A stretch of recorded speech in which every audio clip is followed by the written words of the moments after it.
Hello সবাইকে, তিথিস ওয়ার্ল্ডে তোমাদের সবাইকে স্বাগত। দেখতে দেখতে দুটো সপ্তাহ যে কিভাবে কেটে গেল বুঝতেই পারলাম না। এখন বাড়ি যাওয়ার সময় হয়েছে। অন্য বাড়ির থেকে এবার মনটা একটু বেশিই খারাপ। তার আরেকটা কারণ হলো মাঝে মাঝেই বাড়িতে আসি ঠিকই, কিন্তু এভাবে লম্বা এতগুলো দিন থাকা সেইভাবে হয় না, অনেক দিন পরেই থাকলাম। তো সেই জন্য এবার মনটা অন্য বাড়ির থেকে বেশিই খারাপ। তবে কিছু তো করার নেই, বাড়িতে তো যেতেই হবে। আর এতগুলো দিন থাকা সত্ত্বেও আমি সেইভাবে কোনো ভিডিও তোমাদের সাথে শেয়ার করতে পারিনি, মানে ভিডিও করে ওঠা হয়নি, সেই জন্য আর সেইভাবে কোনো ব্লগ দিতে পারিনি। তো যাই হোক, আগের দিন যে ভিডিওতে বলছিলাম যে আরও একটা বড় কাজ রয়েছে, সেটা কিন্তু গতকাল রাতেই করে ফেলেছিলাম। আসলে এই কটা দিন ধরে তোমাদেরকে বারবার বলেছি যে মায়ের শরীর খারাপ, সেই জন্য আমি এখানে রয়েছি। এই যে পায়ে ব্যথাটা, মানে সাধারণত বয়সজনিত কারণে যেটা হয় আর্থারাইটিস, সেটা তো আমরা প্রথমে ভেবেইছিলাম, কিন্তু এখন সমস্ত পরীক্ষা নিরীক্ষা করার পর ধরা পড়েছে মায়ের কোমরে স্পন্ডেলাইটিস। তো আমাদের জানা ছিল না যে কোমরেও এমন স্পন্ডেলাইটিস হয়, তবে ডাক্তার কিছু পরীক্ষা দিয়েছিল, সেখান থেকে এটা ধরা পড়ে। এবং আশা করি এবার ঠিকঠাক ওষুধগুলো পড়লে আগের থেকে মা অনেকটাই সুস্থ হবে। আর আমাদের ঠাকুর ঘরটা যেহেতু একদম 3 তলায়, নিচের থেকে ফুল তুলে জল তুলে নিয়ে গিয়ে 2-3 বেলা করে ঠাকুর ঘরে যাওয়া আসা, তারপরে একদম নিচে রান্নাঘর, তো এই যে ওপর নিচ করাটা মার বেশি হবে, সেই জন্য আমাদের আর কি বাড়ির বড়দের সাথে আলোচনা করেই এই সিদ্ধান্তটা নিয়েছি। মন থেকে ইচ্ছা না থাকলেও এই সিদ্ধান্তটা নিতেই হলো। আপাতত কটা মাস, যতদিন না পর্যন্ত মা ওষুধগুলো খেয়ে একটু সুস্থ হয়, ততদিন অবধি ঠাকুর সিংহাসনটা এখানেই থাকলো। আর জানো তো, এখানে সাজানোর পর যেন মনে হচ্ছিল ঠাকুর নিজের জায়গাটা নিজেই করে নিয়েছে, একদম সুন্দরভাবে সবটা সেট হয়ে গেছিলো। আর একদম ছোটোখাটো জায়গা, তো বেশ পুজো দিতেও মার সুবিধা হবে। তো এইটার কথাই আগের দিন বলছিলাম, যেটা গতকাল রাতে সেরে ফেলেছি। তো যাওয়ার আগে এই কাজটা যে হয়ে গেল, একদিক দিয়ে নিশ্চিন্ত। যাই হোক, কথা বলতে বলতে ওইদিকে আমার পুজোও হয়ে গেছিলো, আর ফুল তুলে একেবারে নিচেই পুজো দিয়ে নিয়েছি। তারপরে ওপরে এসে মাম্মাকে ঘুম থেকে তুললাম। তার আগে জামা কাপড় সব ধুয়ে দিয়েছিলাম। প্রতিদিনের মতন ওই মেঘ বৃষ্টি চলছেই এখন প্রত্যেক দিন। আর এই যে দেখছো ছাদে গাছটা, এটা হলো মৌরি গাছ, মানে যেই মৌরি আমরা খাই সেই মৌরি গাছ। এই যে দেখো, এখন এগুলো মানে কয়েকটা রয়েছে একদম কাঁচা। এরপরে যখন এগুলো একটু বড় হয়ে এরকম কালারটা চেঞ্জ হয়ে যাবে, তখন এগুলোকে মানে ছিঁড়ে নিলে পরে শুকিয়ে নিলেই কিন্তু যেরকম মৌরি আমরা খাই, এমনিও এই কাঁচা মৌরি একটু মুখে দিলে একই রকম স্বাদ। তো অনেক দিন আগে বাবা এটা লাগিয়েছে, আর ভালো রকমই কিন্তু মৌরি এই গাছটায় হয়। তো সেটাই তোমাদের সাথে একটু শেয়ার করলাম।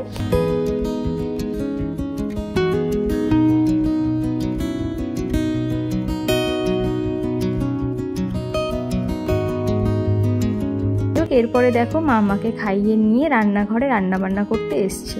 এই কটা দিন আমি কাজকর্ম করলেও মা কিন্তু একেবারেই চুপচাপ বসেছিল না, আমার সাথে সাথে এটা ওটা এগিয়ে দেওয়া এগুলো করেছেই। আসলে যার সংসার সে তো আর একেবারে হাত গুটিয়ে বসে থাকতে পারে না, আর আমার একার ওপরেও ছাড়তে পারে না। সেই জন্য ওই আমাকে একটুখানি সব কিছু এগিয়ে দেওয়া, বলে দেওয়া, এগুলো করে এসছে আর কি। তো এইদিকে দেখো, সকালবেলা মা রুটিও করে ফেলেছে, আর আমি এখানে মার আর আমার জন্য ভেন্ডি আলুর একটা তরকারি করছি। তো আমাদের বাড়িতে মাছ, মাংস, ডিম এগুলো মোটামুটি হয়, তার থেকে বেশি ওই শাকসবজিটাই বেশি হয়। সেই জন্য প্রতিদিন আর কি সবজির পরিমাণটাই বেশি থাকে, আর মাছ তো থাকেই। যাই হোক, এখানে আমি ওই জিরে গুঁড়ো, ধনে গুঁড়ো, পেঁয়াজ আর টমেটো দিয়ে একটু মাখা মাখা করে মানে এই ভেন্ডির তরকারিটা করেছিলাম, আর রুটি দিয়ে খেলাম, আর তার সাথে আমও নিয়েছিলাম একটা। তো খাওয়া দাওয়া করে এবার বাদ বাকি রান্নাবান্নাগুলো সব করে নেব।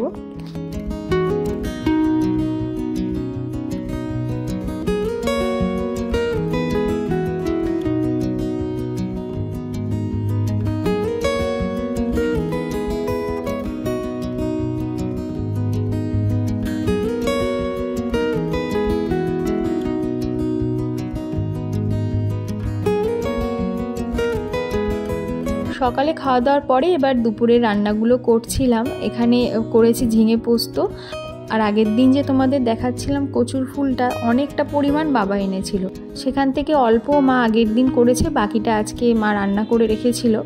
আর এদিকে আজকে মাছ এনেছে পানাস ট্যাংরা, আর এত বড় বড় মাছের সাইজগুলো, না এটাকে মানে 2 টুকরো করতে পারছিলাম, না একটা টুকরো রাখতে পারছিলাম, মানে অনেকটাই বড় ছিল সাইজে। আর এই মাছগুলোতে একটু তৈলাক্ত টাইপের, মানে প্রচণ্ড ফ্যাট থাকে এতে, সেই জন্য মাম্মাকে একবেলাই এই মাছটা দেব আর রাতের দিকে ওকে সিদ্ধ দিয়ে খাইয়ে দেব। আর তার সাথে করেছিলাম পাট শাক। রান্নাবান্না তো আমার হয়ে গেছে, এবার প্রতিদিনের মতো রান্নাঘরটা একটু ভালো করে পরিষ্কার করে নিয়ে তারপরে যাব স্নানে।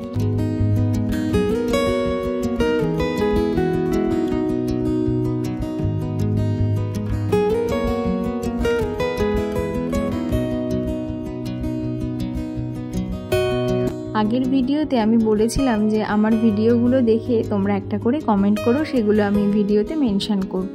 তো চলো আজকে থেকেই কমেন্টগুলো পড়া শুরু করি। তো লাস্ট ভিডিওতে কমেন্ট করেছিল তনুস কিচেন আর লাইফস্টাইল থেকে, আমারও খুব ভালো লাগে রে কচুর ফুল খেতে, ও হচ্ছে আমার বান্ধবী। তো হ্যাঁ, সত্যি কচুর ফুল বলতে কচুর যে কোনো জিনিসই কিন্তু মানে রেসিপি আমার ভীষণই ভালো লাগে। যারা এই কচু জাতীয় জিনিসগুলো খায় না তারা কিন্তু অনেক কিছুই মিস করে, মানে এর যে কি স্বাদ যারা খায় তারাই একমাত্র জানে। এতে বাঙাল ঘটিরও কোনো ব্যাপার থাকে না, চাইলেই সবাই খেতে পারে, শুধু একটু আমাদের মতন খাদ্যরসিক হওয়া চাই। তারপরে কমেন্ট করেছে আমার বোন অপরাজিতা। ও আমার প্রতিটা ভিডিওতেই কমেন্ট করে থাকে, এটা নতুন কিছু না। তবুও আগের ভিডিওতে ও বলেছিল তোর মতন লক্ষ্মী যেন প্রত্যেক ঘরে হয়। আসলে প্রত্যেকটা মেয়ের মধ্যেই লক্ষ্মী, সরস্বতী, দুর্গা, কালীর রূপ থাকে এবং সময় এবং পরিস্থিতিতে সেই রূপগুলো কিন্তু ফুটে ওঠে। এখানে আমি বা তুই বলে কোনো ব্যাপার থাকে না, প্রত্যেকটা মেয়ে মানেই হচ্ছে লক্ষ্মী।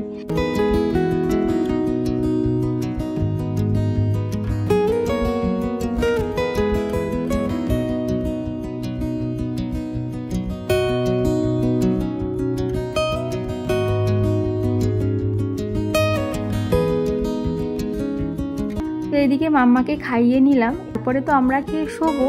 কিন্তু বাইরে আকাশে একটু মেঘ দেখে ভয়ে না যা যা জামা কাপড় ছিল সেগুলো সব ঘরেই মেলে দিলাম।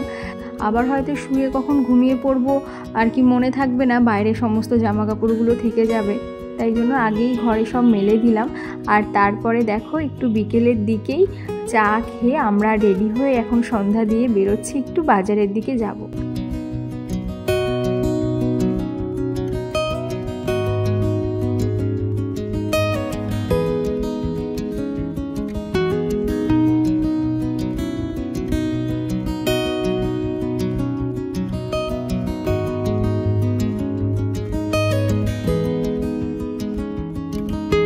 আসলে আসার পর থেকে মাও সেইভাবে বেরোতে পারছে না, আমিও বেরোতে পারছি না। অন্য সময় আসলে একটু আমরা এদিক ওদিক ঘুরি, তো এইবার এতদিন ছিলাম সেইভাবে মাম্মাকে নিয়েও দোকানে যাওয়া হয়নি। আজকে তাই মাকে বললাম এখন যখন একটু ভালো আছো চলো যাই একটু দোকান থেকে ঘুরে আসি, আর সন্ধ্যাবেলা কিছু খাওয়ার জন্য কিনে নিয়ে আসবো। তাই আমরা তিনজন এই সন্ধে নাগাদ বেরিয়ে গিয়েছিলাম। আর মাম্মাকে তো দেখেই বুঝতে পারছো জামা কাপড় পরে যে কি খুশি। এই কটা দিন অনেকবার বলেছে যে দাদুর দোকানে যাব, দাদুর কাছেও বায়না করেছে, কিন্তু বাবা তো আর ওকে নিয়ে যেতে পারে না, আমরা যখন নিয়ে যাব তখনই। তো আজকে যখনই রেডি হয়ে বলেছি চলো দাদুর দোকানে যাব, তখন যে ও কতটা খুশি হয়েছে সেটা তো তোমরা দেখেই ওকে বুঝতে পারছো।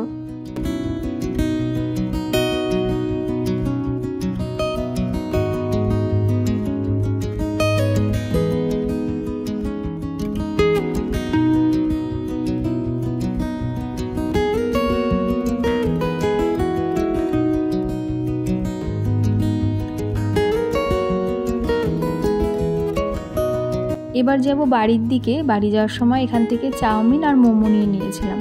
আর আমাদের সমস্যা কি, বাবা তো সেই রাতের দিকে বাড়ি আসে, তো সন্ধ্যাবেলা যে কিছু করব বা মানে কিনেও আনবো, সেই বাবা রাতে আসবে তারপরে খাবে। তো এখানে সেই জন্য মোমোটা রেখেই দিলাম যে রাতে বাবা আসলে সবাই একসাথে খাবো।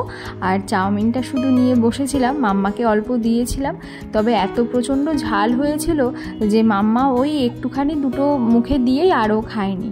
কিন্তু চাউমিনটা খেতে না ভীষণ ভালো হয়েছিল, মানে আমি যেমন পছন্দ করি ঠিক তেমনই হয়েছিল, একদম মানে ঘরোয়া টাইপের, তবে ভীষণ টেস্টি।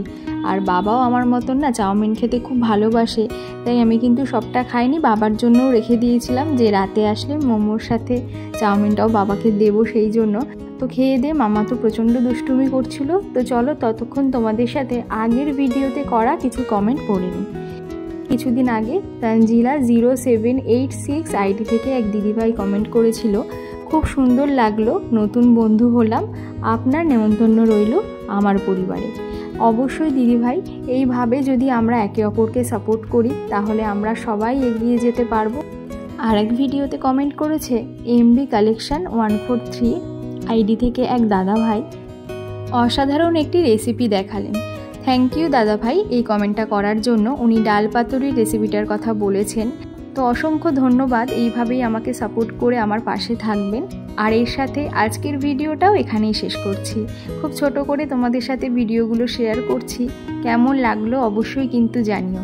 যদি ভালো লেগে থাকে একটা লাইক করো, আর প্লিজ আমার চ্যানেলটা সাবস্ক্রাইব করে আমার পাশে থেকো। আবারও খুব তাড়াতাড়ি দেখা হবে নতুন ভিডিওতে। সবাই ভালো থেকো, সুস্থ থেকো। Thank you.